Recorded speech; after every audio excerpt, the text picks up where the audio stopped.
20 milhões de pessoas sofrem de doenças reumáticas, segundo a Sociedade Brasileira de Reumatologia. Uma doença que pode afetar os ossos, as cartilagens, as articulações e os músculos. E o que elas têm em comum? Dor e inflamações.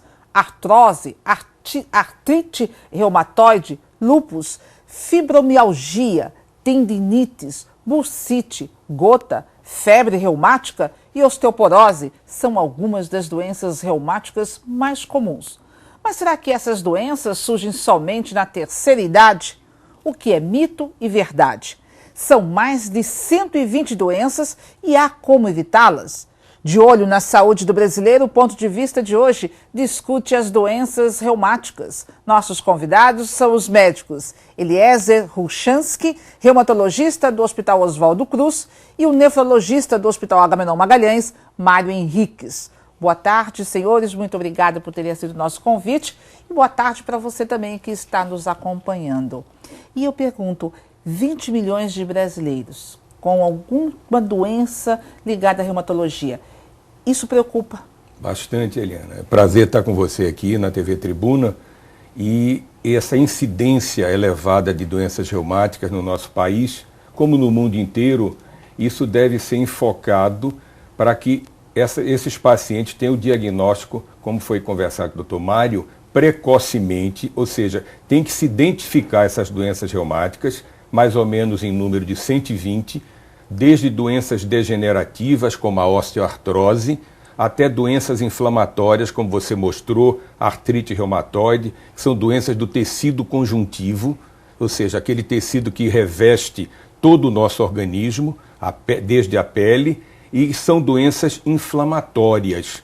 É bom que se tenha em mente que quando nós chamamos doenças inflamatórias, são aquelas que potencialmente não ficam exclusivamente nas articulações, nas juntas. Elas podem agredir órgãos nobres, como os rins, pulmão, coração, a pele, o aparelho ocular, enfim, todas essas partes do nosso organismo.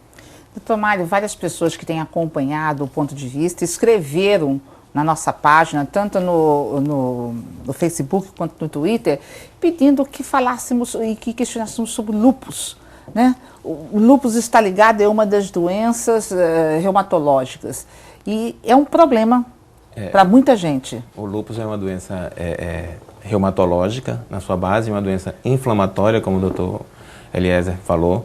É uma doença que dá em qualquer idade, tem uma faixa etária que é de 15 a 55 anos, que está a maior incidência.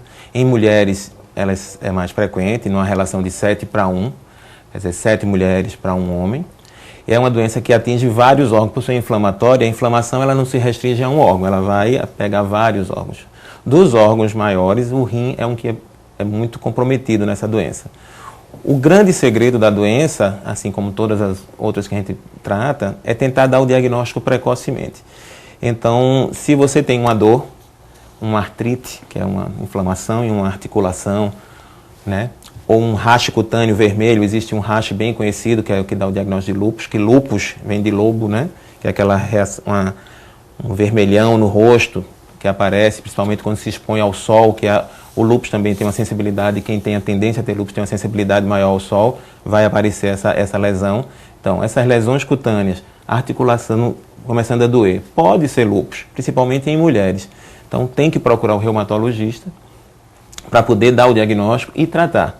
É uma doença que, assim, cura dificilmente tem, mas tem tratamento, acompanhamento e a pessoa pode ficar bem com o seu lúpus. Quando o senhor fala em tratamento, esse tratamento, o que é só uma medicação, é remédios que o paciente, a pessoa vai ter que tomar para o resto da vida, ou isso passa por um processo cirúrgico até? Não. Normalmente o tratamento do lúpus é um tratamento clínico, certo, com fármacos. Então você tem que identificar, existem duas formas de lúpus. O lúpus cutâneo, de uma forma assim mais generalizada, o lúpus que pertence à pele e que não afeta vísceras, chamado lúpus discoide. E tem o lúpus eritematoso sistêmico, que é esse lúpus que nós estamos falando, que o Dr. Mário falou, e que envolve vários órgãos. Então, como nessa doença a formação de autoanticorpos que se voltam contra o nosso próprio self, ou seja, contra nossos próprios constituintes celulares. Quer dizer, é o corpo comendo o próprio corpo, Exatamente. né? Num português bem claro, assim, bem simples. Bem simples. Então, você forma elementos que são os autoanticorpos, que eles vão se depositar, Eliana, no rim, no pulmão, no coração, na pele, etc. Isso pode ser identificado, como disse o Dr. Mário, através do, em primeiro lugar, da anamnese. O diagnóstico do lúpus é um diagnóstico clínico, não é com elementos de laboratório, com elementos de biópsia inicialmente. Então nós temos que examinar o paciente, conversar com ele, saber sobre sua história. Como disse o Dr. Mário, ele tem fotossensibilidade. Quando eu me exponho à radiação ultravioleta, eu fico muito vermelho quando vou à praia. Meu cabelo está caindo. Ou eu estou apresentando arroxeamento um pouquinho dos meus dedos, que a gente chama de síndrome de Raynaud. Esses são sintomas, são sinais de que a pessoa está desenvolvendo uma doença imunologicamente mediada. Então, há uma colagenose, que é uma doença que engloba vários tipos de doenças. Você pode começar com sintomas do lúpus e ter uma outra doença como uma vasculite, como uma esclerodermia, que todas são doenças do tecido conjuntivo. Então o lúpus é mais conhecida, principalmente porque, como disse o Dr. Mário, aquela lesão em asa de borboleta, que é uma lesão que aparece aqui na região malar e polpa o nariz, tem essa característica, e ela piora, se exacerba nas fases de atividade da doença, mas nós podemos ter lúpus sem presença de dermatite. Por isso existem critérios para o diagnóstico da doença. Agora, essa é uma doença, ela vem de onde? É uma doença hereditária? É alguma coisa que se come? Além do que o organismo, né, possa estar se matando, né? Da onde vem? A medicina já chegou a essa conclusão? Dizer especificamente o que ainda não se sabe. Existem estudos mostrando algumas razões. Então, na verdade, é multifatorial, não tem um fator só. Existe a questão genética, que hoje já está determinada, existem fragmentos da nossa codificação genética que estão presentes em vários indivíduos, e aí se sabe que uma parte das pessoas que têm lúpus traz consigo esse segmento dessas alterações. Existe a questão hormonal, se é presente mais em mulheres é porque existe alteração, então o estrógeno está envolvido nisso, isso também mostrando que está ligado ao sexo, à determinação de sexo, existe isso. Existem fatores ambientais que podem estar envolvidos com lúpus. Então é uma doença multifatorial, que, como o Dr. Eliezer disse, que começa a produzir contra seu organismo e vai destruindo um pouquinho. Cada órgão pode ser afetado. Então, agora, a pessoa que tem lúpus, seja ela uma criança, um adulto, um idoso, pode levar uma vida normal? E quando a gente fala em vida normal, é o seguinte, de você levar sol, de você brincar, de você ir à praia, de trabalhar normalmente, ou existem restrições? Existem restrições. Um paciente com diagnóstico de lúpus, Eliana, ele deve evitar radiação solar ad eterno, para sempre. Por quê? Porque essa radiação, ela desnatura o DNA da nossa célula, fazendo com que ele se torne antigênico. Então, são explicações do ponto de vista científico, mas eu tenho que usar protetor solar, que através da pele, ele pode reativar, inclusive, a doença. Através, a gente chama das células epidérmicas. Então, a pele tem que ser protegida. Mas você perguntou, pode ter uma vida normal? O lúpus na criança é uma coisa muito mais grave, principalmente no menino, quando ele tem a doença.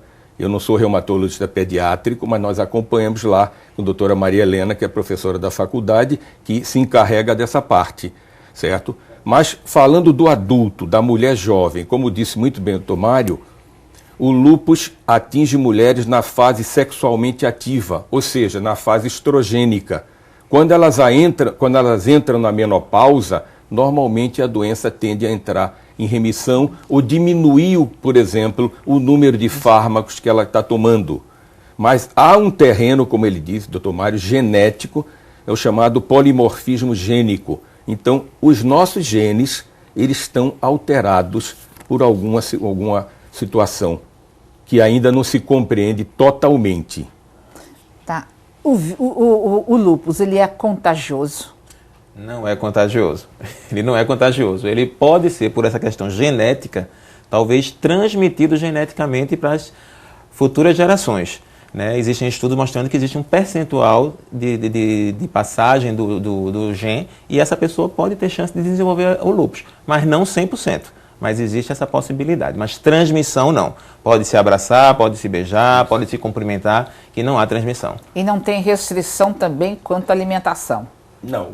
Do ponto de vista alimentar, o paciente lúpico, pela possibilidade dele ter que tomar medicações como os glicocorticoides, imunossupressores, mas principalmente os glicocorticoides, ele tende a ganhar um pouco de peso, a pressão arterial pode aumentar, então ele tem que ter uma dieta pobre em sódio, por exemplo, ele tem que ter proteína que vai ser consumida pela própria atividade inflamatória da doença. Então, mas ele, de uma forma geral, quando ele está compensado, ele pode ter uma vida praticamente normal. Por exemplo, o grande temor das mulheres, doutor, eu posso engravidar? Então, ela não está na fase sexualmente ativa da vida, como nós falamos. Você pode engravidar, desde que a sua doença esteja compensada. Por exemplo, no caso do doutor Mário, se ela tem uma nefropatia grave, uma lesão renal grave, e ela não deve engravidar enquanto ela não tiver a sua função renal plenamente conservada. Ela tem que fazer um tratamento, controlar a doença, como disse o doutor Mário, é uma doença controlável, mas o que não é controlável em medicina? A hipertensão é controlável, o diabetes é controlável, as doenças da tireoide, a asma é controlável. Então, a grande pergunta, Eliana... O paciente tem que ser disciplinado. Com certeza. Eu acho que uma coisa importante é aquela coisa da desmistificação. Eu, como sou nefrologista, vivo muito com a questão da doença renal crônica. Que todo mundo, o lúpus ela é uma doença como uma diabetes, como uma hipertensão, é uma doença inflamatória, tem sua gravidade, mas tem tratamento. E o tratamento ele vem avançando gradativamente, com novas drogas. Então, assim, tem que ter e tem que se cuidar. Não é uma sentença de morte, né? Ter lúpus, vou morrer. Não. É se adaptar à doença, ter consciência da doença e se adaptar à nova vida. E eu acho que você falou uma coisa muito interessante, Eliane. É você ter consciência e aceitar que você tem a doença.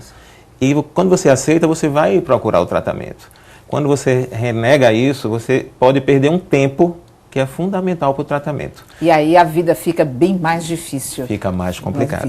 Bom, olha, depois do intervalo comercial, vocês vão ficar sabendo o que é mito e o que é verdade nas doenças reumáticas e como conviver com elas. Não saia daí, a gente volta rapidinho.